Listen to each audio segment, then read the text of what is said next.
यहाँ पे दोस्तों मैं जितने भी क्वेश्चन करा रहा हूँ वही इंपॉर्टेंट क्वेश्चन करा रहा हूँ जैसे कि आपको पेपर में वहां पे देखने को मिलेंगे।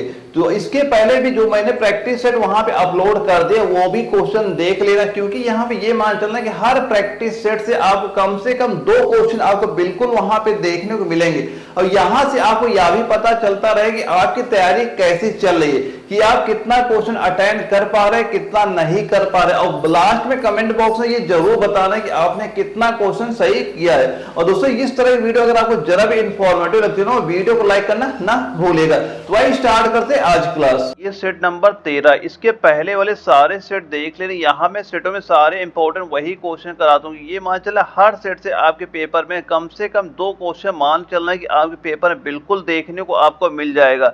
और दोस्तों मैं यहाँ पे केवल आपको वही इंपॉर्टेंट क्वेश्चन कराता हूँ जो क्वेश्चन पेपर में आने की ज्यादा चांस है, जो आपका एग्जाम लगा हुआ 22 अप्रैल को। और जैसे ये पहला क्वेश्चन हमारा पूछा गया था दानापुर जडारो में, ये क्वेश्चन पूछा गया था। और यहाँ पे पूछ क्या रहा है कि उत्परिवर्तनवाद प्रस्तुत किया था। दोस्तों एक बात हमेशा याद करें, जब भी आप ये सेट लगाया करिए, अगर आपका स्कोर ये समझना है कि अगर 30 लेके 35 क्वेश्चन तक अभी आपका पहुंच रहा है तो आपकी तैयारी ठीक ठाक चल रही, आपका पेपर क्वालिफाई हो जाएगा। 30 क्वेश्चन अगर आप सही कर लेंगे तो फिजिकल के लिए आपको बुला लिया जाता है। लेकिन अगर आप ये चाहते हैं जो फाइनल कट ऑफ है वहां पे हमारा नाम निकल के आए, तो ये मान चलना दोस्तों आपको 35 और 40 के बीच में क्वेश्चन करने हैं तो करने हैं, तभी आपका नाम फाइनल मेरिट लिस्ट में देखने को मिलेगा। लेकिन अगर अभी आपको 30-35 आ रहे हैं तो सही तैयारी आपको चल रही, बस आप रिवीजन करते रहिएगा।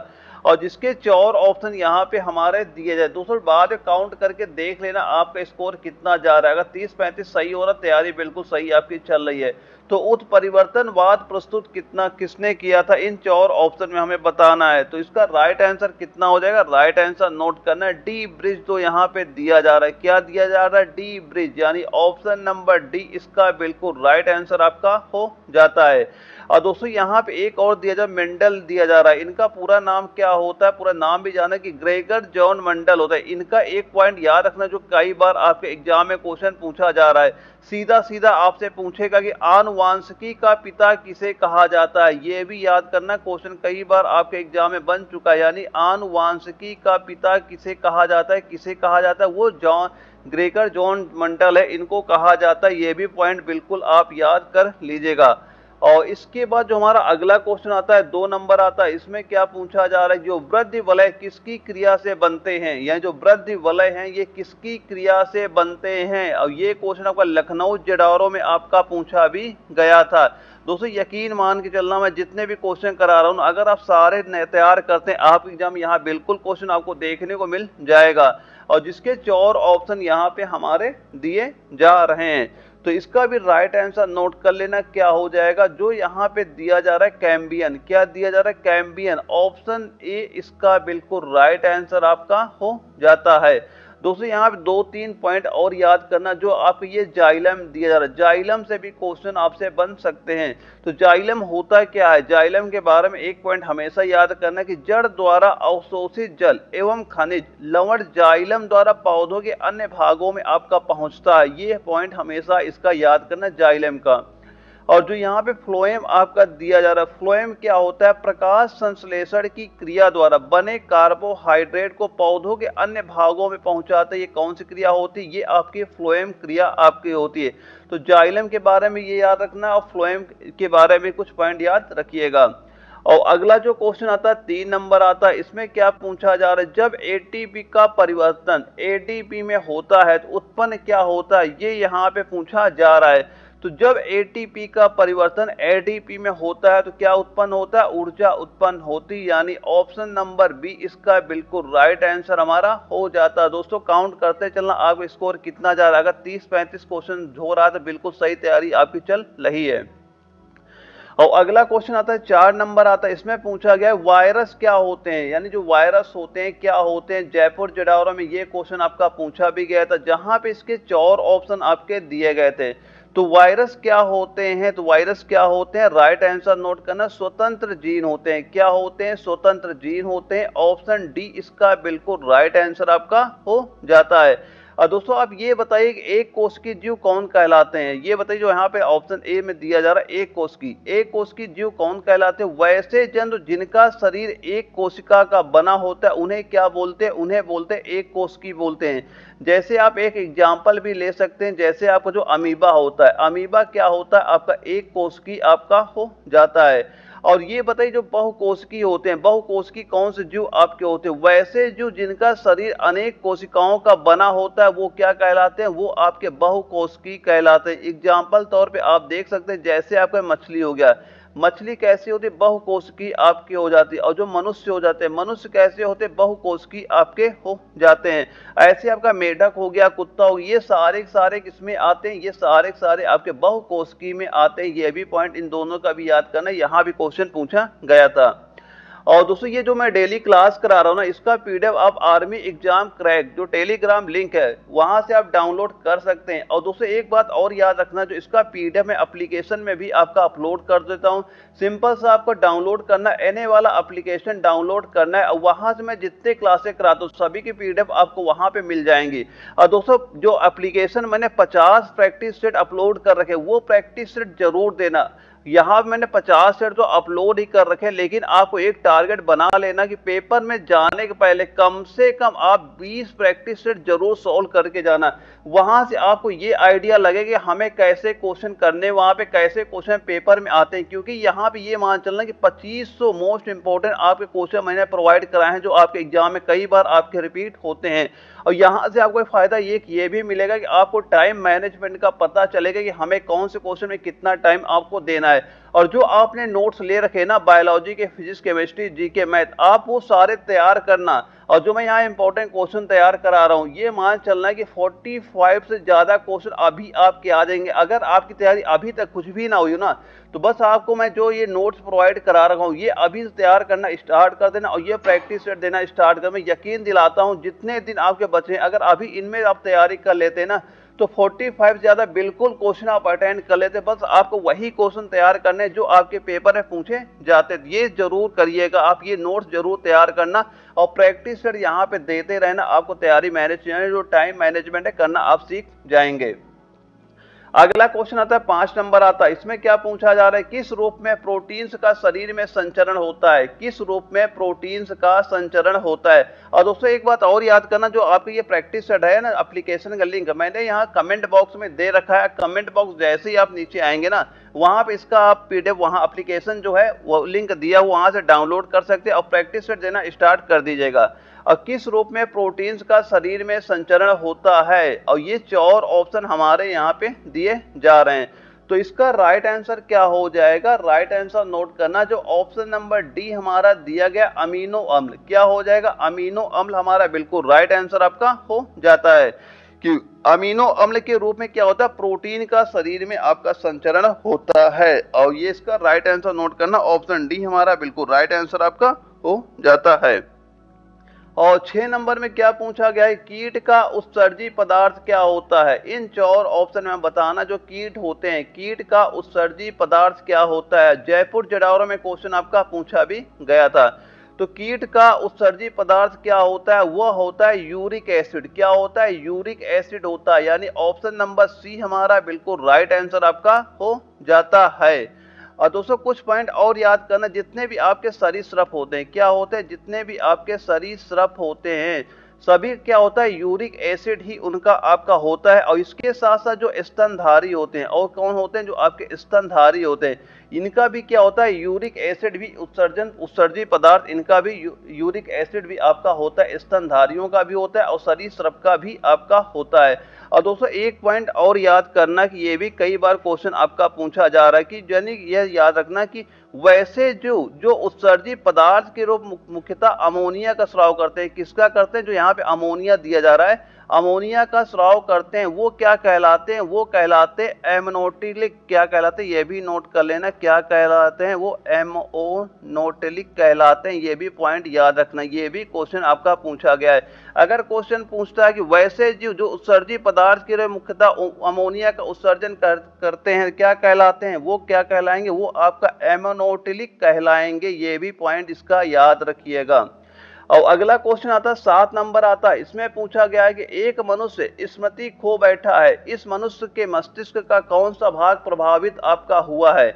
इन 4 ऑप्शन में हमें ये बताना है। और ये क्वेश्चन आपका दानापुर जडारो में भी आपका पूछा गया था। तो इसका राइट आंसर क्या हो जाएगा वह नोट करना, जो दिया गया प्रमस्तिष्क। क्या हो जाएगा? प्रमस्तिष्क हो जाएगा। ऑप्शन ए इसका बिल्कुल राइट आंसर हमारा हो जाता है। और अगला जो क्वेश्चन आता है 8 नंबर आता है, इसमें पूछा गया है निम्नलिखित में से किस जंतु में तंत्रिका तंत्र तो होता है परंतु मस्तिष्क नहीं होता? इन 4 ऑप्शन में हमें बताना है। तो इसका राइट आंसर क्या हो जाएगा? वह होगा हाइड्रा। क्या होगा? हाइड्रा होगा। ऑप्शन डी हमारा बिल्कुल राइट आंसर आपका हो जाता है, क्योंकि हाइड्रा में तंत्रिका तंत्र तो होता है लेकिन उनमें मस्तिष्क नहीं होता है। तो राइट आंसर क्या हो जाएगा? हाइड्रा। ऑप्शन डी इसका बिल्कुल राइट आंसर आपका हो जाएगा। दोस्तों क्वेश्चन काउंट करते चलना कि कितना आपका सही हो रहा है, कितना गलत हो रहा है। अगर आपके मान चलना 30-35 सही हो रहे, तैयारी दमदार चल रही है आपकी, पेपर आपका बिल्कुल क्वालिफाई हो जाएगा। अगला क्वेश्चन आता है 9 नंबर आता है, इसमें पूछा गया कि अन्य जंतुओं की अपेक्षा मनुष्य के मस्तिष्क का कौन सा भाग अधिक विकसित होता है? इन 4 ऑप्शन में हमें बताना है। तो इसका राइट आंसर क्या हो जाएगा? वह होगा प्रमस्तिष्क। क्या हो जाएगा? प्रमस्तिष्क होगा। ऑप्शन ए इसका बिल्कुल राइट आंसर हमारा हो जाता है। दोस्तों ये मैं बार बार कहता हूँ, ये सारे मोस्ट इंपॉर्टेंट क्वेश्चन है। आप ये सारे क्वेश्चन बिल्कुल आप नोट करते चलिएगा। और 10 नंबर में क्या पूछा गया कि लैंगरहैंस की द्वीपिकाएं पाई जाती हैं? और इन 4 ऑप्शन में हमें बताना है। मोस्ट इंपॉर्टेंट क्वेश्चन ये भी है, कई बार आपके एग्जाम में क्वेश्चन आपका ये रिपीट हो चुका है। तो इसका राइट आंसर क्या हो जाएगा? राइट आंसर आप नोट करना, अगन्याशय जो यहाँ पे दिया गया ऑप्शन नंबर बी अगन्याशय हमारा बिल्कुल राइट आंसर आपका हो जाता है। और दोस्तों एक पॉइंट और याद करना कि जो आपकी लैंगरहैंस की द्वीपिकाएं यहाँ पे दी जा रही हैं, इनसे एक इंसुलिन स्रावित होता है। क्या स्रावित होता है? ये भी याद करना कि जो इनसे क्या होता है, इंसुलिन स्रावित होता है। अगर शरीर में इंसुलिन की कमी हो जाती है तो कौन सी बीमारी होती है? वो आपकी डायबिटीज बीमारी हो जाती है। कौन सी बीमारी होती है? डायबिटीज बीमारी हो जाती है। ये भी पॉइंट याद करना, ये क्वेश्चन पूछा गया था कि अगर इंसुलिन की मात्रा कम हो जाए तो कौन सी बीमारी होती है? तो डायबिटीज की बीमारी आपकी हो जाती है। अगर किसी को डायबिटीज होती है उसको क्या दिया जा रहा है? उसको दिया भी जाता है इंसुलिन के इंजेक्शन उसे दिए जाते हैं, ये भी याद रखिएगा। और दोस्तों यहाँ पे एक और ही पॉइंट याद करना, जो यहाँ पे पिट्यूटरी ग्लैंड एक होती है, जो क्या होती है? पिट्यूटरी ग्लैंड होती है। इसको क्या बोलते हैं? पीयूष ग्रंथि भी के नाम से भी जाना जाता है। पिट्यूटरी जो ग्लैंड होती है इसको किस नाम से जानते हैं? एक ये भी याद करना, इसको पीयूष ग्रंथि के नाम से भी आपका जाना जाता है। और इसे क्या बोलते हैं? इसको बोलते हैं मास्टर ग्लैंड भी बोला जाता है। क्या बोलते हैं? मास्टर ग्लैंड भी आपका ये बोला जाता है। सीधा सीधा क्वेश्चन बनता है कि मास्टर ग्लैंड किसे कहा जाता है? यानी मास्टर ग्रंथि किसको बोलते हैं? कौन सी होती है? वो आपकी पीयूष ग्रंथि आपकी होती है। और यह क्या होती है? यह आपकी सबसे छोटी ग्रंथि आपकी होती है। सबसे छोटी ग्रंथि आपकी होती है। और ये कहाँ पे पाई जाती है? ये मानव के मस्तिष्क में ये आपकी पाई जाती है। पीयूष ग्रंथि कहाँ पे पाई जाती है? ये आपकी मानव के मस्तिष्क में आपकी ये ग्रंथि आपकी पाई जाती है। अगला क्वेश्चन आता है 11 नंबर आता है, इसमें क्या पूछा गया है कि उड़न मछली कौन है? इनमें हमें ये बताना है कि उड़न मछली इनमें से कौन सी आपकी है। तो इनमें उड़न मछली आपकी कौन सी हो जाएगी? जो यहाँ पे दिया जा रहा है समुद्री घोड़ा। क्या दिया जा रहा है? समुद्री घोड़ा क्या होती? एक उड़न मछली होती। ऑप्शन सी इसका बिल्कुल राइट आंसर हमारा हो जाता है। और अगला क्वेश्चन जो आता है 12 नंबर आता है, इसमें पूछा गया है जीव विज्ञान के जनक कौन है? क्या पूछा गया है? जीव विज्ञान के जनक कौन है? इसका आंसर तो सभी को पता होगा कि जीव विज्ञान के जनक कौन होते हैं? ये अरस्तु होते हैं। कौन है? अरस्तु हैं। ऑप्शन ए इसका बिल्कुल राइट आंसर हमारा हो जाता है। और ये मोस्ट इंपॉर्टेंट क्वेश्चन ये भी आपका होता है। और ये क्वेश्चन आपका जबलपुर जडारो में पूछा भी गया है। और 13 नंबर में पूछा गया निम्नलिखित में से कौन सा सिल्क वर्ग से संबंधित है? इनमें हमें यह बताना है कि इनमें से कौन सा आपका सिल्क वर्ग में आता है। तो इनमें सिल्क वर्ग में कौन सा आता है? जो ये सेरीकल्चर दिया जा रहा है, जो सेरीकल्चर दिया जा रहा है, ये किस वर्ग में आता है? ये आपका सिल्क वर्ग में आ जाता है। ऑप्शन ए हमारा बिल्कुल राइट आंसर आपका हो जाता है। और अगला क्वेश्चन जो आता है 14 नंबर आता है, इसमें पूछा गया है टीसी मक्खी निम्नलिखित में से कौन सा रोग फैलाती है? क्या पूछा जा रहा है, जो टीसी मक्खी होती है निम्नलिखित में से कौन सा रोग फैलाती, इन 4 ऑप्शन में हमें बताना है। तो कौन सा रोग फैलाती, ये स्लीपिंग सिकनेस रोग फैलाती। क्या फैलाती, ये आपकी स्लीपिंग सिकनेस रोग फैलाती। ऑप्शन नंबर ए हमारा बिल्कुल राइट आंसर आपका हो जाता है। और दोस्तों इसका एक प्रोटोजोआ नाम भी नाम नोट कर लेना, क्या होता है, जो आपका एक ट्रिपेनोसोमा, ये भी नोट करना, ये भी एग्जाम में क्वेश्चन पूछा गया है कि ट्रिपेनोसोमा, ट्रिपेनोसोमा क्या नोट करना, ट्रिपेनोसोमा नामक एक प्रोटोजोआ होता है, जिस कारण से क्या होता है, स्लीपिंग सिकनेस बीमारी होती है, और ये आपका टीसी मक्खी के द्वारा आपका ये फैलती है। और दोस्तों ये मलेरिया के बारे में भी 1-2 पॉइंट याद करना, जो आपका मलेरिया रोग होता है यह आपका प्लाज्मोडियम नामक एक प्रोटोजोआ के कारण होता है। किसके कारण से होता है, ये आपका होता है प्लाज्मोडियम नामक एक प्रोटोजोआ के कारण से आपका होता है, और यह आपका मादा एनाफिलीज द्वारा फैलता है। किसके द्वारा फैलता है, यह आपका मादा एनाफिलीज मच्छर के द्वारा आपका ये फैलता है। और दोस्तों जो ये हैजा दिया जा रहा है, हैजा के बारे में 2-3 पॉइंट याद करना कि यह रोग जो आपका होता है हैजा वाला, यह आपका विब्रियो कॉलोरी नामक एक जीवाणु के कारण होता है। किसके कारण से होता है, एक विब्रियो कॉलोरी नामक जीवाणु के कारण से क्या होता है, हैजा रोग आपका फैलता है, ये भी याद रखिएगा। अगला 15 नंबर क्वेश्चन आता है, इसमें पूछा गया है डीएनए का कृत्रिम संश्लेषण सर्वप्रथम किसने किया था। डीएनए का कृत्रिम संश्लेषण सर्वप्रथम किसने किया था, इन 4 ऑप्शन में हमें बताना है। तो किसने किया था, राइट आंसर नोट करना, क्या हो जाए, कोनबर्ग, क्या हो जाए, कोनबर्ग हो जाएगा। ऑप्शन सी इसका बिल्कुल राइट आंसर आपका हो जाता है। और दोस्तों जो आपका ये डीएनए होता है, एक पॉइंट ये भी याद करना, इसका क्वेश्चन पूछा गया था कि डीएनए का जो व्यास होता है, व्यास कितना होता है, ये व्यास होता है आपका 20 एंगस्ट्रॉन होता है। ये नोट करना कितना होता है व्यास, 20 एंगस्ट्रॉन इसका व्यास आपका ये हो जाता है। और दोस्तों एक पॉइंट और याद करना, अगर आपसे ये पूछा जाता है, ये बताइए जेनेटिक कोड जो एक आपका क्या होता है, जेनेटिक कोड होता है, ये भी क्वेश्चन पूछा गया था कि जेनेटिक कोड की खोज किसने की थी। तो जेनेटिक जो कोड होता है इसकी खोज किसने की थी, हरगोविंद खुराना ने। किसने खोज की थी, इसकी खोज की थी हरगोविंद खुराना। किसने खोज की थी, हरगोविंद खुराना ने की थी। कब की थी, ये की थी 1968 ईस्वी में की थी। सीधा सीधा आपसे पूछेगा कि जेनेटिक कोड की खोज किसने की थी, किसने खोज की थी, ये हरगोविंद खुराना ने की थी। कब की थी, 1968 में की थी। ये भी आपका इंपॉर्टेंट पॉइंट आपका ये हो जाता है।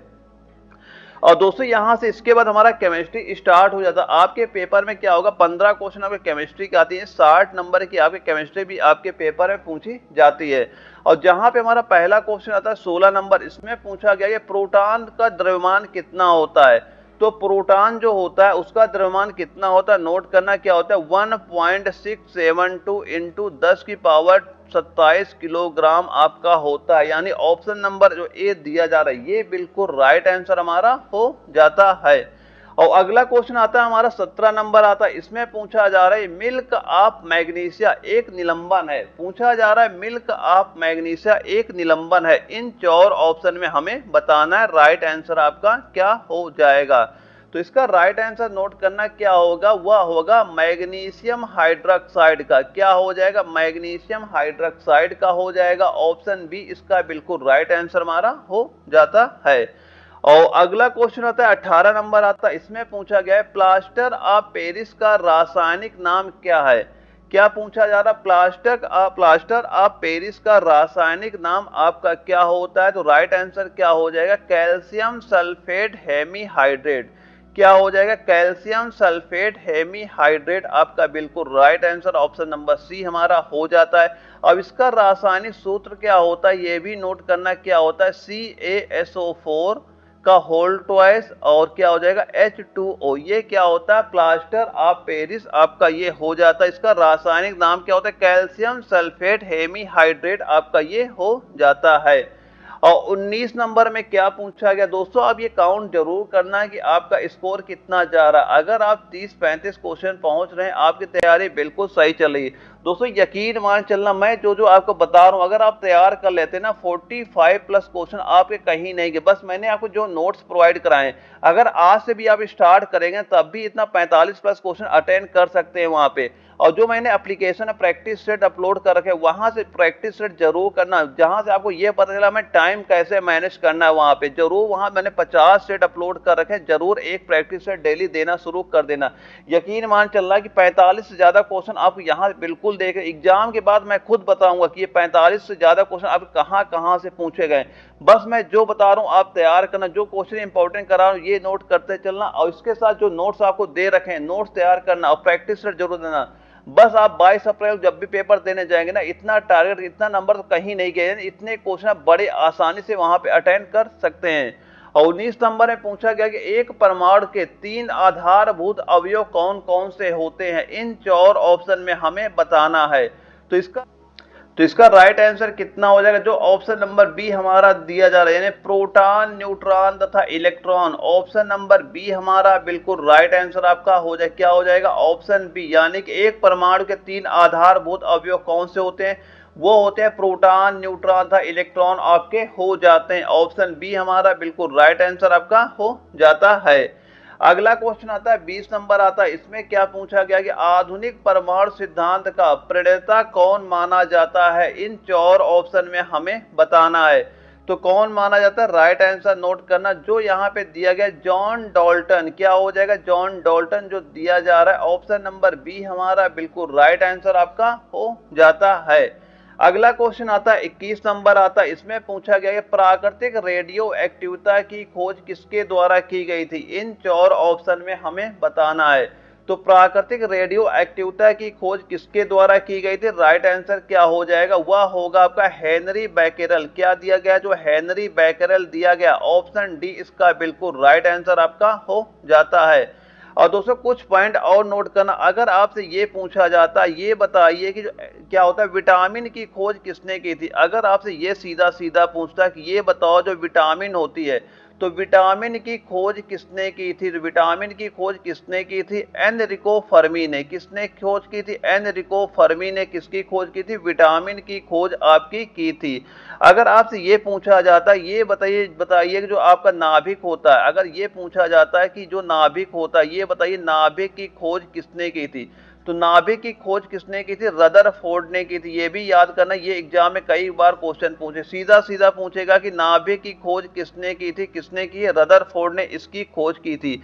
अगर आपसे ये पूछता ये बताइए यूरेनियम की खोज किसने की, अगर ये पूछा जाता ये बताओ जो यूरेनियम होता है यूरेनियम की खोज किसने की थी, तो किसने की थी, मैडम क्यूरी ने। किसने खोज की थी, मैडम क्यूरी ने। किसकी खोज की थी, यूरेनियम की खोज की थी। यह भी पॉइंट याद करना कि विटामिन की खोज किसने की थी, जो एनरिको फर्मी है, ये किसकी खोज की थी, विटामिन की खोज की थी। अगर ये पूछा जाता रदरफोर्ड ने किसकी खोज की है, तो नाभिक की खोज रदरफोर्ड ने की है।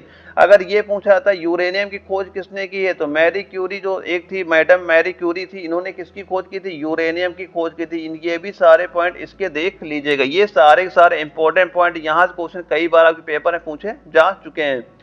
अगला क्वेश्चन आता है 22 नंबर आता है, इसमें क्या पूछा जा रहा है, निम्नलिखित में से किसका उपयोग खाना पकाने के लिए किया जाता है। तो खाना पकाने के लिए किसका प्रयोग किया जाता है, इन 4 ऑप्शन में हमें बताना है। तो राइट आंसर क्या हो जाएगा, राइट आंसर नोट करना, द्रवित पेट्रोलियम गैस का प्रयोग किया जाता है। ऑप्शन सी हमारा बिल्कुल राइट आंसर आपका हो जाता है। और दोस्तों एक पॉइंट और याद रखना कि जो खाना पकाने में गैस की आपकी यूज की जाती है, इसमें किसकी मात्रा सर्वाधिक होती है, किसकी मात्रा सर्वाधिक होती है, किसकी होती है, एक तो होता है ब्यूटेन। क्या हो जाएगा, एक तो होगा ब्यूटेन हो जाएगा, और इसके साथ साथ क्या होगा, एक होता प्रोपेन। क्या हो जाएगा, एक तो ब्यूटेन हो जाएगा, एक क्या हो जाएगा आपका प्रोपेन आपका ये हो जाता है। और दोस्तों अगर कभी आपसे ये पूछा जाए कि जो हमारा क्या होता है जो पेट्रोलियम होता है ये कौन सी चट्टानों में पाया जाता है, जो पेट्रोलियम होता है कौन सी चट्टानों में पाया जाता है, ये आपकी अवसादी चट्टानों में आपका पाया जाता है, ये भी याद रखिएगा। और 23 नंबर में पूछा जा रहा है पानी में हाइड्रोजन को अलग करने की प्रक्रिया क्या कहलाती है, पानी से हाइड्रोजन को अलग करने की प्रक्रिया क्या कहलाती है, यह प्रक्रिया क्या कहलाती है, विद्युत अपघटन। क्या कहलाती है, विद्युत अपघटन प्रक्रिया आपकी कहलाती है। ऑप्शन नंबर ए हमारा बिल्कुल राइट आंसर आपका हो जाता है। और इसके बाद एक पॉइंट और याद करना, ये क्वेश्चन कई बार आपके एग्जाम में पूछा भी गया था कि जो विद्युत अपघटन का नियम है ये किसने दिया था। ये नोट करना, एग्जाम में कई बार क्वेश्चन पूछा जा चुका है कि जो विद्युत अपघटन का नियम है, विद्युत अपघटन का नियम होता है, ये नियम किसने दिया था? तो यह नियम किसने दिया था, ये एग्जाम में क्वेश्चन पूछा जा चुका है। तो यह नियम किसने दिया था? माइकल फैराडे ने। किसने दिया था? माइकल फैराडे ने। ये याद रखना, किसने दिया है? माइकल फैराडे ने। यानी विद्युत अपघटन का नियम किसने दिया है? माइकल फैराडे ने इसका ये नियम आपका दिया था। और अगला जो यहाँ पे ये बताइए, जो ऑक्सीकरण प्रक्रिया है ना, ये भी क्वेश्चन पेपर पूछा जाता है कि जो ऑक्सीकरण क्रिया होती क्या है? यह क्या होती है? विद्युत ऋणात्मक परमाणु या मूलक का अनुपात बढ़ना या धन आवेश का बढ़ना या इलेक्ट्रॉन का त्याग क्या कहलाता है? यह क्या कहलाता है? ऑक्सीकरण आपका कहलाता है। ये भी याद रखना है, यहाँ से क्वेश्चन पूछा गया कि सीधा सीधा पूछता है कि ऑक्सीकरण जो अभिक्रिया होती है यह कौन सी होती है? क्या होती है? विद्युत ऋणात्मक परमाणु या मूलक का अनुपात बढ़ना या धन आवेश का बढ़ना या इलेक्ट्रॉन का त्याग ऑक्सीकरण कहलाता है। ये भी पॉइंट याद रखिएगा। अगला क्वेश्चन आता है 24 नंबर आता है। इसमें पूछा गया है कि 1 रुपए और 2 रुपए के सिक्के किसके बनते हैं? ये यहाँ पे पूछा जा रहा है। तो ये सिक्के किसके बनते हैं? ये बनते हैं आपके फेरेटिक स्टेनलेस स्टील के, आपके ये बनते हैं। और दोस्तों एक पॉइंट और याद करना, जो आपकी ये स्टील होती है, क्या होती है? जो आपकी ये स्टील होती है, स्टील में याद रखना कि 18% क्या होता है? जो स्टील आपकी होती है 18%, इसमें क्या होता है? क्रोमियम क्या होता है? नोट करना, क्या होता है? आपका क्रोमियम हो जाता है। और क्या होता है? निकेल होता है। क्या होता है? क्रोमियम होता है। और क्या होता है? आपका निकेल होता है। यह भी याद करना कि स्टील होती है, इसमें क्या होता है? 18%, तो आपको इसमें क्रोमियम होता है और निकेल होता है। और जो दोस्तों एक पॉइंट और याद करना, जो आपका स्टेनलेस स्टील होता है, इसका संक्षारण या जंग प्रतिरोधी आपका ये हमेशा आपका ये हो जाता है। और इसका उपयोग कहाँ पे होता है? इसका उपयोग होता है आपका बर्तन और शल्य उपकरण बनाने में। किसका उपयोग होता है? आपका जो स्टील होता है वहां पे इसका प्रयोग आपका किया जाता है। और इसके बाद जो हमारा अगला क्वेश्चन आता है 25 नंबर आता है। इसमें क्या पूछा जा रहा है कि जो दिया जा रहा है ये समीकरण जो दिया गया है के रूप में भी जाना जाता है, इसे किसके रूप में भी आपका ये जाना जाता है? इन 4 ऑप्शन में हमें बताना है। क्या पूछा गया? जो हमारा C12 है और यहाँ पे H22 है और क्या है O11, इसे किस यानी किस रूप में आपका ये जाना जाता है? यह किस रूप में जाना जाता है? इसे क्या बोलते हैं? चीनी के रूप में जाना जाता है। ऑप्शन बी हमारा बिल्कुल राइट आंसर आपका हो जाता है।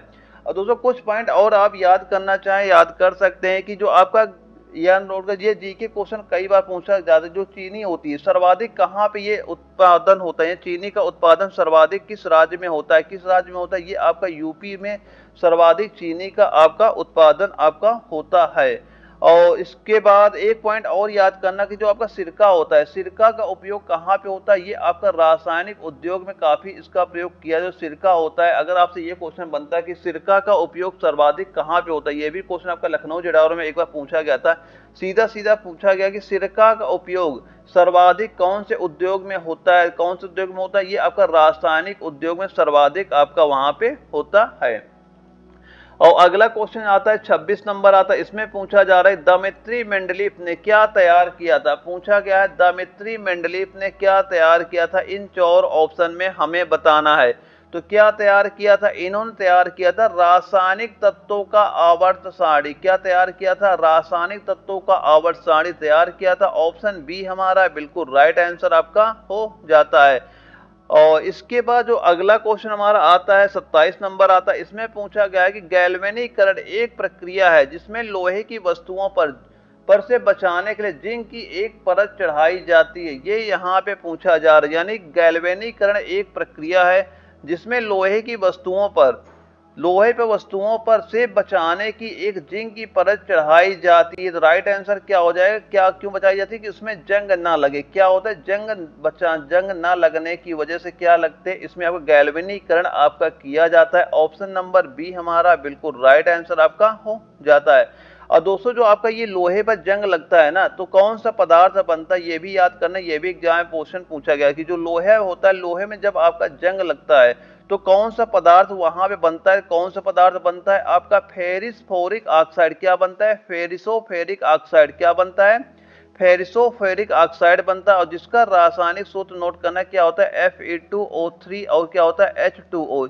ये क्या आपका होता है, ये आपका होता है फेरिसोफेरिक ऑक्साइड आपका होता है, लोहे में जंग लगने से बना पदार्थ यही आपका होता है। और लोहे पे जब भी आपका जंग लगता है ना, तो लोहे का जो भार होता है, ये कई बार क्वेश्चन पूछा गया, भार क्या होता है, बढ़ जाता है, क्या होता है, बढ़ जाता है। सीधा सीधा क्वेश्चन पूछता है कि अगर लोहे पे जंग लग जाती है तो उसके भार पर क्या प्रभाव पड़ता है, क्या प्रभाव पड़ता है, उसका जो भार होता है, भार क्या होता है, बढ़ जाता है आपका। और अगला क्वेश्चन आता है 28 नंबर आता है, इसमें पूछा जा रहा है जब दूध खट्टा हो जाता है तो किसका उत्पादन होता है। क्या पूछा जा रहा है, जब दूध खट्टा हो जाता है किसका उत्पादन होता है, इन 4 ऑप्शन में हमें बताना है। तो किसका उत्पादन होता है, वो आपका लैक्टिक एसिड का उत्पादन होता है। ऑप्शन नंबर बी हमारा बिल्कुल राइट आंसर आपका हो जाता है। और दोस्तों एक पॉइंट और याद करना, जो आपका दूध होता है, दूध में कौन सी प्रोटीन आपकी पाई जाती, कौन सी पाई जाती, नोट करना, कैसिन पाई जाती। ये भी एग्जाम में कई बार क्वेश्चन पूछा जा, सीधा सीधा पूछेगा कैसिन प्रोटीन कहाँ पाई जाती है, ये आपकी दूध में आपकी पाई जाती है।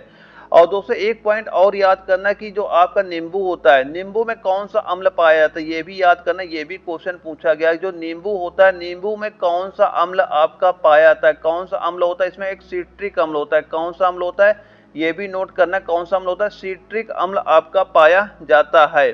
और दोस्तों एक पॉइंट और याद करना कि जो आपका HCl होता है, जो आपका क्या होता है, HCl होता है, ये अम्ल क्या करता है, खाना पचाने में आपका उपयोग करता है। ये क्या करता है, खाना पचाने में इसका उपयोग किया जाता है। और ये होता है कहाँ, मानव के पेट में आपका ये पाया जाता है। जो HCl होता है कहाँ प्रयोग होता है, ये खाना पचाने में इसका उपयोग किया जाता है। और इसके बाद जो हमारा अगला क्वेश्चन आता है 29 नंबर आता है, इसमें पूछा गया है बारूद में मुख्य रूप से क्या शामिल होता है। बारूद में मुख्य रूप से क्या शामिल होता है, क्या शामिल होता है, तो पोटेशियम नाइट्रेट शामिल होता है। क्या शामिल होता है, पोटेशियम नाइट्रेट आपका शामिल होता है। ऑप्शन नंबर बी हमारा बिल्कुल राइट आंसर आपका हो जाता है। और दोस्तों अगर आपसे ये पूछता है कि ये बताओ बारूद की खोज किसने की थी, अगर सीधा सीधा पूछता है ये बताओ बारूद की खोज किसने की थी, किसने खोज की थी, ये खोज की थी अल्फ्रेड नोबेल। ये भी नोट करने में क्या हो जाएगा, अल्फ्रेड नोबेल ने बारूद की खोज की थी, ये भी पॉइंट याद रखिएगा।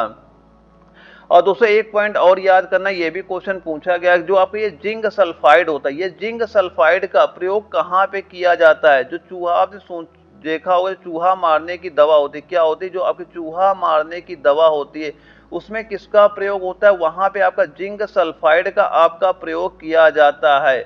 और एक पॉइंट और याद करना है कि जो आपका श्वेत फास्फोरस होता है, क्या होता है, एक श्वेत फास्फोरस होता है, ये आपका अत्यंत ज्वलनशील पदार्थ आपका ये हो जाता है। अब ये क्वेश्चन कई बार आपका एक पूछा गया कि जो आपका लाल फास्फोरस होता है, क्या होता है, जो आपका लाल फास्फोरस होता है, ये एग्जाम में कई बार क्वेश्चन पूछा गया है कि लाल फास्फोरस का उपयोग कहाँ पे होता है। तो लाल फास्फोरस का उपयोग कहाँ पे होता है, आपने जो माचिस की देखा होगा, जब माचिस की दिया सलाई होती है उसमें क्या लगा रहता है, उसमें लाल फास्फोरस ही लगा रहता है। इसका नोट करना कहाँ प्रयोग होता है, दिया सलाई में प्रयोग किया जाता है। सीधा सीधा क्वेश्चन बनता है कि लाल फास्फोरस का उपयोग कहाँ पे होता है, दिया सलाई में होता है। या यह पूछेगा कि दिया सलाई में किसका उपयोग किया जाता है, तब हमारा राइट आंसर क्या हो जाएगा, लाल फास्फोरस हो जाता है। ये इंपॉर्टेंट पॉइंट होता है, ये दोनों क्वेश्चन पेपर में पूछे जा चुके, लाल फास्फोरस भी पूछा जा चुका है और जिंक सल्फाइड भी आपका पूछा गया है। सीधा सीधा पूछता है कि जिंक सल्फाइड का उपयोग कहाँ पे किया जाता है, चूहा मारने की जो दवा होती है उसमें किसका प्रयोग होता है, जिंक सल्फाइड का वहां पे प्रयोग आपका किया जाता है। और अगला क्वेश्चन आता है 30 नंबर आता है, इसमें पूछा गया कि वॉशिंग सोडा का इस्तेमाल किया जा सकता है, इन 4 ऑप्शन में हमें बताना है। तो इसका राइट आंसर क्या हो जाएगा, वह हो जाएगा कठोर जल को नरम करने के लिए। क्या हो जाएगा, जो दिया जा रहा है वॉशिंग सोडा का इस्तेमाल कहाँ पे होता है, कठोर जल को नरम करने के लिए। तो किसका प्रयोग होता है, चाहे धोवन, तो किसका प्रयोग होता है, कठोर जल को नरम करने के लिए वॉशिंग सोडा का प्रयोग किया जाता है। और दोस्तों कुछ पॉइंट और नोट करना, जो एग्जाम में कई बार क्वेश्चन पूछे जा रहे हैं। अगर आपसे ये पूछता कि ये बताओ जो आपका धोवन सोडा होता है, क्या पूछता, अगर आपसे ये पूछता कि धोवन सोडा जो आपका होता है, धोवन सोडा का रासायनिक सूत्र कई बार आपके एग्जाम में क्वेश्चन पूछा जा चुका, क्या होता है, वह आपका होता है NO2CO3 आपका ये हो जाता है। और एक और पॉइंट नोट करना, ये तो धोवन सोडा हो गया। अगर आपसे ये पूछता कि ये बताओ जो खाने का सोडा होता है, क्या होता है, जो खाने का सोडा आपका होता है, खाने का सोडा का सूत्र क्या होता है, ये भी क्वेश्चन पूछा जा चुका है। क्या होता है वह नोट करना, NaHCO3 क्या होता है, NaHCO3 आपका ये हो जाता है। इसे बोलते क्या है, सोडियम बाइकार्बोनेट बोला जाता है। क्या बोला जाता है, इसे सोडियम बाइकार्बोनेट आपका बोला जाता है। तो ये भी पॉइंट नोट कर लेना, ये भी पॉइंट आप नोट कर लीजिएगा। और इसके बाद क्या होता है, हमारा फिजिक्स स्टार्ट हो जाता है। आपके पेपर में 5 क्वेश्चन फिजिक्स के आते हैं, यानी 20 नंबर की आपकी फिजिक्स पूछी जाती है आपकी। और इसमें पूछ रहा है कि सूर्य में कौन सा तत्व सर्वाधिक मात्रा में आपका पाया जाता है, सूर्य में कौन सा तत्व सर्वाधिक मात्रा में आपका पाया जाता है। लखनऊ जेडौरा में क्वेश्चन पूछा गया था, इन 4 ऑप्शन में हमें बताना है। तो इसका राइट आंसर क्या हो जाएगा, वह हो जाएगा हाइड्रोजन। क्या हो जाएगा, हाइड्रोजन हो जाएगा। ऑप्शन बी इसका बिल्कुल राइट आंसर हमारा हो जाता है। अगला क्वेश्चन आता है 32 नंबर आता है। इसमें पूछा गया नाभिक का जो आकार होता है, तो नाभिक का आकार कितना होता है, नाभिक का आकार कितना होता है, 10 की पावर 15 मीटर आपका होता है। कितना होता है, 10 की पावर 15 मीटर आपका हो जाता है। यानी जो यहाँ पे दिया जा रहा है 10 की पावर माइनस 15 मीटर दिया गया। ऑप्शन नंबर डी इसका बिल्कुल राइट आंसर हमारा हो जाता है। अगला क्वेश्चन आता है 33 नंबर आता है। इसमें पूछा गया डायनामाइट बनाने में किस द्रव का प्रयोग किया जाता है। इन 4 ऑप्शन में हमें बताना है कि डायनामाइट बनाने में किस द्रव का प्रयोग किया जाता है। तो वह द्रव का नाम क्या हो जाएगा, वह होगा नाइट्रोग्लिसरीन। किसका प्रयोग किया जाता है, नाइट्रोग्लिसरीन का प्रयोग किया जाता है। ऑप्शन नंबर ए इसका बिल्कुल राइट आंसर आपका हो जाता है। दोस्तों 200 काउंट जरूर करते चलना, जहां से आपको आइडिया यह लगेगा कितना स्कोर आपका हो रहा है। कि अगर आपको ये मान चलना है कि 35 तक क्वेश्चन पहुंच रहे हैं, यानी कि 30 और 35 के बीच में अभी फिलहाल अगर आपको इतना क्वेश्चन पहुंच रहा है, तो तैयारी सही चल रही, आपका पेपर बिल्कुल निकल जाएगा। बस आपको थोड़ी मेहनत करने की जरूरत है। और दोस्तों मैंने जो एप्लीकेशन में आपको प्रैक्टिस सेट प्रोवाइड कराया ना, वो जरूर देना। वहां पे आपको ये पता चलता रहेगा कि आपकी रैंक क्या आ रही है। कि अगर ये मान चलना कि 2000 लड़के एसटी कोई दे रहा है, पेपर दे रहा है, उसमें आपकी रैंक कितनी आ रही, तहां से आपको ये पता चले कि हमारी तैयारी कैसी चल रही। क्योंकि ये 2000 लड़के वही होंगे जो आपके साथ इनके साथ कंपटीशन आपका होगा। तो मैं बार बार कहता हूँ एसटी जरूर देना, तहां से आपको ये पता चलता रहेगा कि हमारी तैयारी कैसी चल रही। अगर ये मान चलना कि आपकी रैंक पहली आ रही, दूसरी आ रही, कितनी आ रही, आप वहां पे चेक कर सकते हैं। अगर जो भाई वहां पर रैंक 50 के अंदर लेके आ रहे हैं, तो भाई दमदार चले, उनका फाइनल मेरिट लिस्ट में नाम आना कंफर्म है, तो कंफर्म है। तो एक बार आप जरूर देखना कि आपका तैयारी कैसी वहां पे चल रही है। और 34 नंबर में क्या पूछा जा रहा है, विद्युत यंत्रों में बैकेलाइट का प्रयोग किया जाता है। विद्युत यंत्रों में बैकेलाइट का प्रयोग किया जाता है क्योंकि यह, और ये क्वेश्चन जबलपुर जडारो में आपका क्वेश्चन पूछा भी गया था। तो इसका राइट आंसर क्या होगा, राइट आंसर नोट कर लेना, क्या हो जाएगा, विद्युत का कुचालक। क्या हो जाएगा, ये क्या होता है, विद्युत का कुचालक होता है। ऑप्शन डी इसका बिल्कुल राइट आंसर हमारा हो जाता है। अगला क्वेश्चन जो आता है 35 नंबर आता है। इसमें पूछा जा रहा है अधातु ऑक्साइड कौन है। इन 4 ऑप्शन में बताना है कि अधातु ऑक्साइड आपका कौन सा है। तो अधातु ऑक्साइड इनमें क्या हो जाएगा, प्रकृति में अम्लीय होते हैं। अधातु ऑक्साइड कैसे होते हैं, ये प्रकृति में आपके कैसे होते हैं, अम्लीय आपके होते हैं। ऑप्शन ए इसका बिल्कुल राइट आंसर हमारा हो जाता है। और दोस्तों इसके बाद क्या हमारा जो अगला सेक्शन आता है जीके का आता है। जीके के टोटल आपके 10 क्वेश्चन एग्जाम में पूछे जाते हैं, यानी कि 40 नंबर की आपकी जीके क्वेश्चन आपके पेपर में पूछे जाते हैं। अब जो पहला क्वेश्चन आता है कि नीली क्रांति संबंधित है, ये लखनऊ जडारो में क्वेश्चन आपका पूछा भी गया था। तो जो नीली क्रांति है किससे संबंधित आपकी हो जाती है, किससे संबंधित हो जाती है, राइट आंसर नोट कर लेना। क्या नीली क्रांति संबंधित है, ये पूछा जा रहा है, किससे संबंधित आपकी हो जाएगी, मत्स्य पालन से। किससे संबंधित हो जाएगी, मत्स्य पालन से हो जाएगी। ऑप्शन बी हमारा बिल्कुल राइट आंसर आपका हो जाता है। दोस्तों कुछ क्रांतियां नोट करना जो एग्जाम में कई बार आपके क्वेश्चन रिपीट हो चुके हैं, जैसे कि आप नीली क्रांति आपको पता ही हो गया कि मत्स्य क्रांति, मत्स्य पालन बोले चाहे मछली उत्पादन बोले, यहाँ पे वही राइट हमारा हो जाता है। अगर आपसे ये पूछा जाता कि ये बताइए हरित क्रांति, क्या पूछा जाता, अगर आपसे पूछता ये बताइए हरित क्रांति जो होती है ये किससे संबंधित है, या फिर आपसे ये पूछा जाता कि जो गुलाबी क्रांति है, गुलाबी क्रांति किससे संबंधित है, या यह पूछता कि जो रजत क्रांति ये किससे आपके संबंधित है, या ये पूछता कि जो आपकी श्वेत क्रांति ये आपकी किससे संबंधित है। अगर ये सारे क्वेश्चन बनते हैं, हरित क्रांति किससे संबंधित होती है, ये आपकी कृषि उत्पादन से। किससे संबंधित होती है, कृषि उत्पादन संबंधित होती है। और जो गुलाबी क्रांति दी जा रही है ये किससे संबंधित होती है? ये होती है झींगा उत्पादन। किससे उत्पन्न होती है? ये होती है झींगा उत्पादन से संबंधित आपकी हो जाती है। और जो आपकी दी जा रही रजत क्रांति ये किससे संबंधित होती है? ये आपकी अंडा उत्पादन से संबंधित आपकी हो जाती है। और जो दिया जा रहा श्वेत क्रांति ये किससे संबंधित आपकी होती है? ये आपके दूध उत्पादन से संबंधित होती है। ये भी सारे क्रांतियां नोट कर लेना, ये भी सारे क्वेश्चन एग्जाम में आ सकते हैं आपके। अगला क्वेश्चन आता है 38 नंबर आता है, इसमें पूछा गया था जयपुर जड़ाव में जब ये क्वेश्चन आया हुआ था वहां पूछा गया था 45वें दादा साहब फाल्के पुरस्कार सम्मानित व्यक्ति कौन थे? ये वहां भी पूछा गया था। तो उस समय इसका जो राइट आंसर था, राइट आंसर कितना हो जाएगा? जो यहाँ पे गुलजार दिया जा रहा है ऑप्शन नंबर सी यानी गुलजार हमारा बिल्कुल राइट आंसर आपका हो जाता है। अगला क्वेश्चन जो आया इसमें क्या पूछा गया है? तीस्ता नदी का जल विवाद किस देश के साथ है? ये तीस्ता नदी का जो जल विवाद है यह किस देश के साथ है? इन 4 ऑप्शन में हमें बताना है।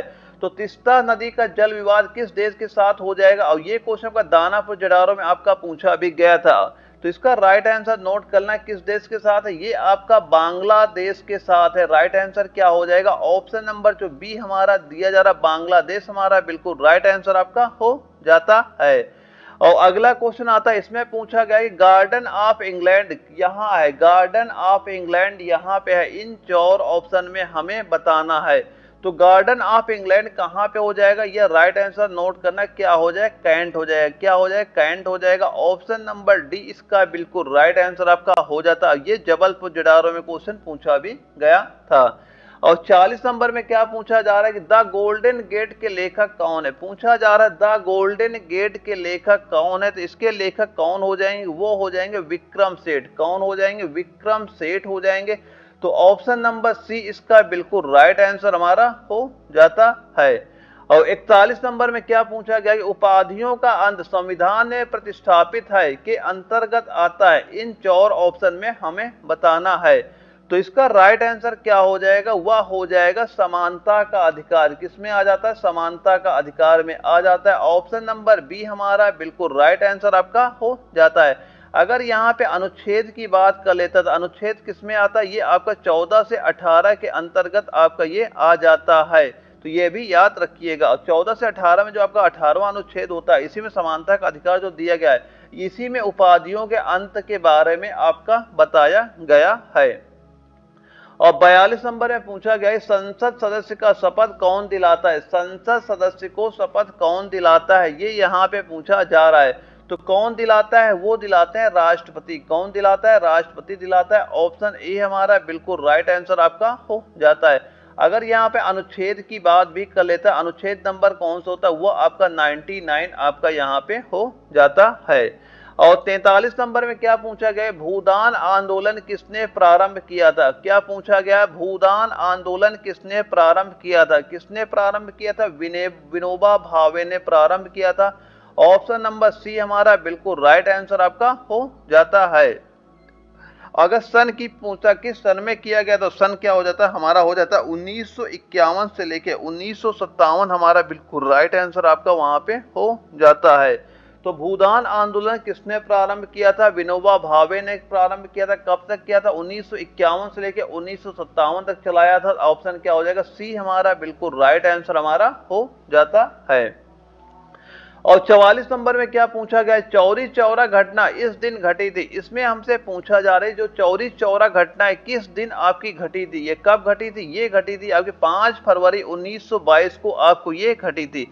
जो चौरी चौरा होता है ये आपका उत्तर प्रदेश राज्य के गोरखपुर जिले के एक गांव का नाम क्या है? चौरी चौरा है। और इस गांव में क्या हुआ था? 5 फरवरी 1922 को स्थानीय पुलिस और खिलाफत आंदोलन एवं भारतीय राष्ट्रीय कांग्रेस के समर्थकों के बीच अप्रत्याशित संघर्ष आपका हो गया था। और जहां पे हुआ क्या था? क्रोध से भरी भीड़ ने चौरी चौरा थाने में आग लगाकर 22 पुलिस कर्मियों को जिंदा जला दिया था।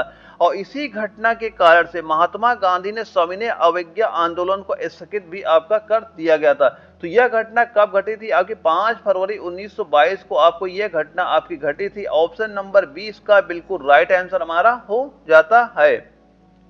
और 45 नंबर में क्या पूछा जा रहा है, स्वराज मेरा जन्म सिद्ध अधिकार है और मैं उसे लेकर रहूंगा, ये किसने कहा था। ये जबलपुर जडारो में क्वेश्चन पूछा भी गया था और जिसके 4 ऑप्शन हमारे यहाँ पे दिए जा रहे हैं। तो यह कथन किसका था, यह कथन था बाल गंगाधर तिलक का था। किसका कथन था, बाल गंगाधर तिलक का था। ऑप्शन नंबर सी हमारा बिल्कुल राइट आंसर आपका हो जाता है। और दोस्तों इसके बाद क्या होता है, हमारा मैथ स्टार्ट हो जाता है। मैथ के 5 क्वेश्चन पूछे जाते हैं, बिल्कुल नॉर्मल से आते हैं, इतने हार्ड मैथ क्वेश्चन आपके नहीं पूछे जाते हैं। यहाँ पूछा क्या जा रहा है, दो संख्याओं का महत्तम समापवर्तक 16 तथा उनका गुणनफल 64 तो है, उनका लघुत्तम समापवर्तक क्या होता है, ये पूछा जा रहा है। वो ऐसे दोस्तों इसका एक सूत्र होता है, उसमें क्या होता है कि पहली संख्या गुणे दूसरी संख्या बराबर क्या होता है, उसमें होता है लासा और गुणे क्या होता है मासा आपका हो जाता है। यहाँ पे दिया क्या जा रहा है, दो संख्याओं का महत्तम समापवर्तक मासा कितना दिया गया, 16 दिया जा रहा है और उनका गुणनफल, इन दो संख्याओं का गुणनफल कितना दिया जा रहा है, यहाँ पे दिया गया हमारे 6400 आपका दिया जा रहा है। और पूछा क्या जा रहा है, लघुत्तम समाप, यानी कि लघुत्तम हमसे पूछा जा रहा है। तो कैसे निकालेंगे, अब ये 16 इसके नीचे आ जाए, कितना हो जाएगा 6400 बटे कितना हो जाएगा 16 यहाँ पे हो जाएगा। अब 16 से आप जैसे इसे काटें कितनी बार जाएगा, 4 बार जाएगा, 2 जीरो यहाँ पे लग जाएंगे। इसका लघुत्तम समापवर्तक कितना हो जाएगा, वो आपका 400 आ जाएगा। यानी ऑप्शन बी हमारा बिल्कुल राइट आंसर आपका हो जाता है। दोस्तों मैथ में बार बार कहता हूँ, जो अगर 5 क्वेश्चन आएंगे बिल्कुल नॉर्मल से आएंगे, आपको ज्यादा फोकस मैथ पे नहीं करना, बस ज्यादा फोकस आपको करना है किस पे, साइंस पे करना है। यानी जो आपका बायोलॉजी वाला चैप्टर होते हैं, जो आपका केमिस्ट्री आता है, जो आपका फिजिक्स आता है, इनमें आपको ज्यादा फोकस करना है। इसके बाद जो आपका जीके आता है, और मैथ के 5 क्वेश्चन बिल्कुल नॉर्मल आएंगे, इतने हार्ड क्वेश्चन नहीं आएंगे। जो मैंने आपको नोट्स तैयार करना है वही तैयार करके पेपर देने चले जाना, यकीन मान चलना साइंस का एक भी क्वेश्चन बाहर नहीं जाएगा। बस मैं जो बता रहा हूं आप तैयार करते चलना, एग्जाम पेपर 100% है कि आपका निकल जाएगा। और इसके बाद जो अगला क्वेश्चन हमारा आता है 47 नंबर आता है, इसमें क्या पूछा जा रहा है, समीकरण को हल करने के लिए सबसे उपयुक्त विकल्प का चुनाव करें। इसमें क्या दिया जा रहा है, 15.5 गुणे 1.2 बराबर हमसे पूछा जा रहा है। तो यानी कि जब आप गुणा करते हैं 15.5 गुणे आप करते हैं कितना 1.2 बराबर गुणा करते हैं कितना हो जाएगा आपका। इसमें पूछा जा रहा है कि गुणा करो कितना आता है, ये आपका होता है 1, यानी कि गुणा करें कितना आ जाएगा, यानी कि 186 आपका हो जाता है अब यहाँ पे हम काउंट करते हैं कितने अंक के बाद दशमलव का, यहाँ पे काउंट करते हैं 1 अंक यहाँ पे आता है, 1 अंक हमारा यहाँ पे आता है, कितने अंक 2 अंक बाद, 2 अंक बाद लगाओ तो 1 अंक क्या हो जाएगा, 1 अंक क्या हो जाएगा, यहाँ पे दशमलव लग जाएगा। तो इसका राइट आंसर कितना हो जाएगा, वह आपका हो जाएगा जो यहाँ पे दिया जा रहा है कितना 18.6 जो दिया गया, ऑप्शन नंबर बी इसका बिल्कुल राइट आंसर आपका हो जाता है। इसका राइट आंसर क्या हो जाएगा, ऑप्शन नंबर बी हमारा बिल्कुल राइट आंसर आपका हो जाता है। और इसके बाद अगला क्वेश्चन आता है, इसमें पूछा जा रहा है यदि किसी संख्या का घन किया जाए तो निम्नलिखित में से कौन सा इकाई के स्थान पर हो सकता है, इन 4 ऑप्शन में हमें ये बताना है। तो दोस्तों जब किसी संख्या का आपका घन होता है, अगर घन किया जाता है तो वो मान चलना है कि 0 से लेके 1 2 3 यानी 9 तक आप कोई भी संख्या आपकी हो सकती है इकाई का अंक। तो इसका राइट आंसर क्या हो जाएगा, जो यहाँ पे दिया गया है 0 से 9 तक कोई भी संख्या, ऑप्शन सी इसका बिल्कुल राइट आंसर हमारा हो जाता है। और अगला क्वेश्चन आता है, इसमें पूछा जा रहा है कपिल और अवतार ने किसी व्यापार में क्रमशः 1300 रुपए तथा 1400 रुपए लगाकर यदि वर्ष के अंत में 675 रुपए का लाभ हुआ तो कपिल का लाभ कितने रुपए में मिला है। और ये क्वेश्चन आपका लखनऊ जडारो में आपका पूछा गया है।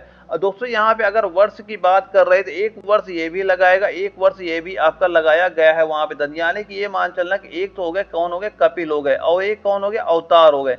कपिल ने कितना रुपया लगाया, इन्होंने लगाया 1300 रुपए, इन्होंने कितना लगाया, इन्होंने लगाया 1400 रुपए इन्होंने लगाया। और वर्ष या एक वर्ष लगाया यानी 12 महीने इन्होंने लगाया, 12 महीने इन्होंने लगाया। अब यहाँ पे रेशियो निकाल लो, रेशियो कितना है, 12 से 12 हमारा कट जाएगा, ये 2 जीरो हमारे कट गए, इनका रेशियो कितना हो गया, रेशियो हो गया 13:14 आपका हो जाता है। और यहाँ पे क्या यदि वर्ष के अंदर टोटल लाभ कितना है 675, अब हमें इन्हीं दोनों में ये टोटल आपका डिवाइड वहां पे आपका कर देना है। अब इनको अगर हम काउंट करते 13:14 दिए, ये टोटल दिया किसके बराबर है, ये दिया था 27 के बराबर यहाँ पे हमारा दिया जा रहा है। अब पूछा किसका जा रहा है, ये बताइए कपिल का लाभ कितना है। तो कपिल का लाभ कितना है, इसमें 13 है, कुल लाभ कितना 27 है। तो वैसे रुपए में कुल लाभ कितना आपका 675 बराबर, यानी कि 675 अगर हम कुल लाभ से भाग कर दो तो एक का मान निकल के आ जाएगा। और कपिल का पूछा जा रहा है, कपिल के लिए क्या करेंगे, यहाँ पे हम 13 से गुणा कर देते हैं।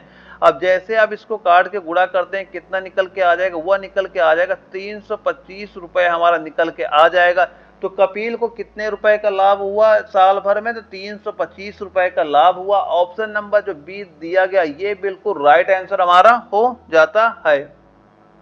अगला क्वेश्चन आता है 50 नंबर आता है, इसमें पूछा जा रहा है 600 रुपए को 10% वार्षिक चक्रवृद्धि ब्याज दर पर निवेशित करने पे 2 वर्ष में अर्जित लाभ कितना होगा, ये हमसे यहाँ पे पूछा जा रहा है। दोस्तों ये आप कई तरह से लगा सकते हैं, जो भी मेथड आपको समझ में आए आप लगा सकते हैं। यहाँ पे क्या दिया जाए 10% बराबर हम क्या लिख सकते हैं कि इसको लिख सकते हैं 1/10 भी इसे हम लिख सकते हैं।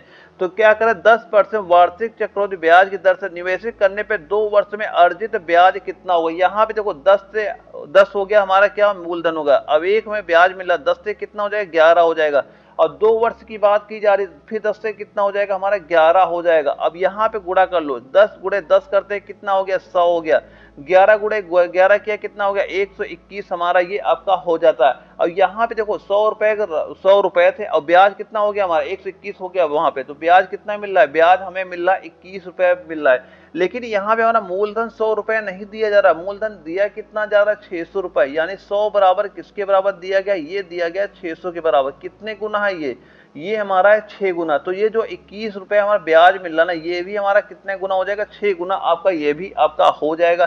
तो कितना हो जाएगा 6 1 के 6 6 दूनी 12, तो कितने रुपए का ब्याज हमें प्राप्त होगा 126 रुपए का ब्याज प्राप्त होगा। ऑप्शन नंबर डी हमारा बिल्कुल राइट आंसर आपका हो जाता है। और दोस्तों यह वीडियो अगर आपको जरा भी इन्फॉर्मेटिव लगे हो ना वीडियो को लाइक कर देना। और दोस्तों मैं जो आपको बताया हूँ बस आप वो नोट्स तैयार करते चलना, जो मैंने प्रैक्टिस सेट बताई प्रैक्टिस सेट सॉल्व करना। वीडियो का जो कमेंट बॉक्स है ना कमेंट बॉक्स में देखना जो हमारा एप्लीकेशन का लिंक है वहां पे दिया हुआ, वहां से 50 प्रैक्टिस सेट जो पढ़े वहां से डेली एक सेट सॉल्व करना स्टार्ट कर देना। और जो मैं नोट्स दिए नोट्स तैयार करें, यकीन मान चलना कि अभी से अगर आप तैयारी स्टार्ट करेंगे ना 45 ज्यादा क्वेश्चन बिल्कुल आप वहां पे सॉल्व कर लेंगे। बस मैं जो बता रहा हूँ आप करते जाइएगा। ओके दोस्तों मिलते हैं अगले वीडियो में, तब तक के लिए जय हिंद।